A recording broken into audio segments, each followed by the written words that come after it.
gitu loh. Nah, saya juga ingin menyampaikan nih, ya teman-teman, saya ingin menyampaikan kepada para kuasa hukumnya pelapor, tolonglah apresiasi kinerja dari penyidik cyber Polda Metro Jaya. Apresiasi, jangan kalian masih terlihat di beberapa wawancara saya lihat masih tidak terima, masih terus menginginkan atau merongrong pihak penyidik cyber Polda Metro Jaya, nggak cukup puas dengan Mail dan Nikita ditahan, gitu loh. Masih kepengen harus ada yang lain. Nih, saya himbau nih buat para senior saya lagi, ya, yang kebetulan menjadi kuasa hukumnya pelapor.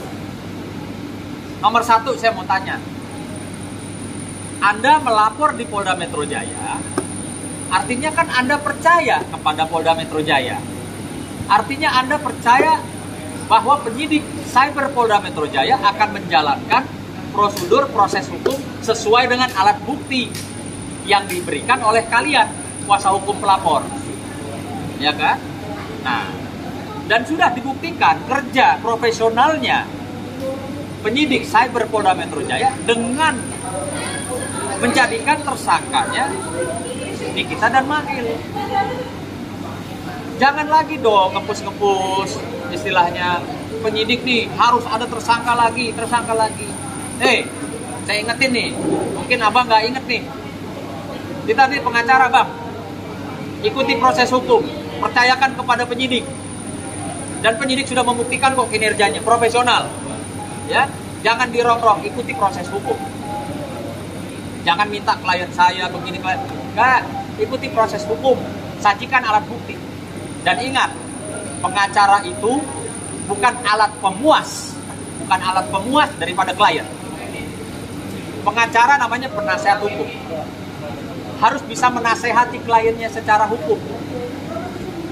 Bu, Mbak, Mas, Pak, kita nggak bisa nih maksa-maksa. Selain Nikita, selain Mail, harus ada lagi yang masuk. Kita ikuti proses hukum. Kita sajikan alat bukti. Tolong kasih pemahaman, kasih pengertian kepada pelapor atau klien Anda yang mungkin paham atau tidak paham hukum, tidak paham prosesnya. Itulah gunanya kalian sebagai pengacara, sampaikan kepada klien.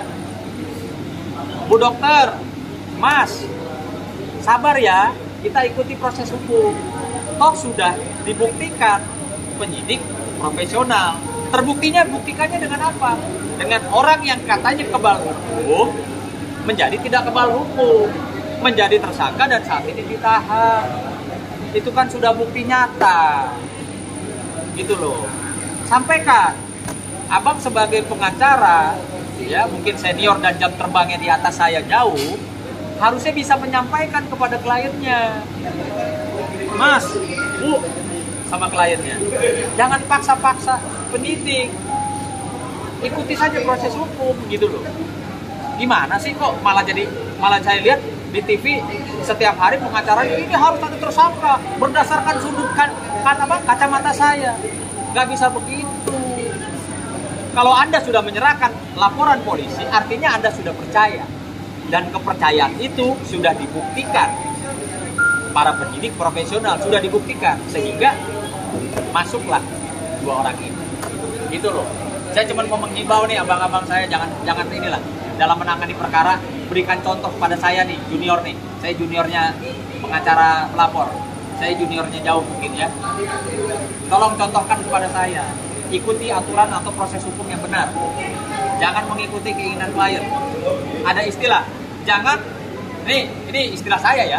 Istilah saya loh, jangan maju tak gentar membela yang bayar, gitu ya. Tapi sajikan betul-betul alat bukti sehingga prosesnya, kalau misalnya mau target klien saya atau target dokter yang lain, sajikan aja alat buktinya, jangan maksa-maksa gitu. Polisi udah profesional, kasihan polisi, ya. Lo datang ke polisi bikin laporan, polisi kerja benar profesional, masuklah orang udah masuk, lo masih nggak hargai, lo masih anggap kerjanya polisi nggak maksimal, gitu loh. Kan kasihan polisi, emang kerjain cuma klien-klien abang doang gitu. Banyak laporan polisi ya.